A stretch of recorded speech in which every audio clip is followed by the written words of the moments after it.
Привет! Давно не было видео про террариумы, и вы, наверное, начали думать, что им пришел конец. Давайте посмотрим. Без 10 дней уже прошло целых 2 года, как мы создали террариум в банке и поселили туда муравьев, и они все еще там. Зимой они были не такими активными и показывались реже, мы уже было подумали, что их не стало. Но сейчас всегда кто-то из них ползает по поверхности. Давайте вспомним, как выглядел террариум в самом начале в 2016 году. Со временем он изменялся. Некоторые виды растений не смогли выжить, а другие начали процветать и заполонили террариум. Речь идет о разновидностях мха, он очень живучий, но муравьи его любят и в этих джунглях чувствуют себя комфортно, быстро передвигаясь по веткам.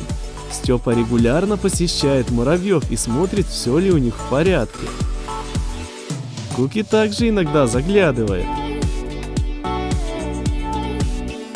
Будучи хищниками, этот вид муравьев обычно охотится на других насекомых. Но мы решили сделать эксперимент и дать им кусочек шоколада. Муравьи те еще сладкоежки и, долго не думая, приступили к трапезе. В комнате было достаточно жарко, поэтому шоколад немножко расплавился. Обычно на поверхности бродит всего несколько муравьев, в то время как другие сидят под землей. Но сейчас наверху появилась еда, и из норки вылезает целая толпа желающих полакомиться шоколадкой. Потом мы дали им кусочек сырого мяса, и мураши набросились на него еще большей толпой. Теперь перейдем к большому террариуму.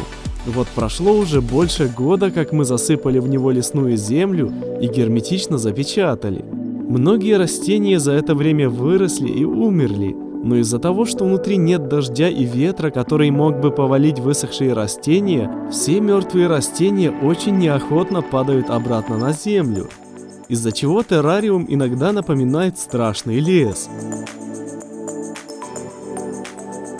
К счастью, в террариуме откуда-то взялись маленькие многохвостки, которые прекрасно влились в данную экосистему, ведь питаются они как раз умершими растениями, которых тут хватает с лихвой. Они, скажем так, санитары нашего террариума. Помните деревцо, которое выросло в первые недели после создания террариума? Сейчас его уже почти не видно, а ведь тогда казалось, что оно будет больше всех. Итак, наш эксперимент идет более чем успешно. Развились и растут многие виды растений, а также живые организмы, которых мы никак не планировали туда поселять.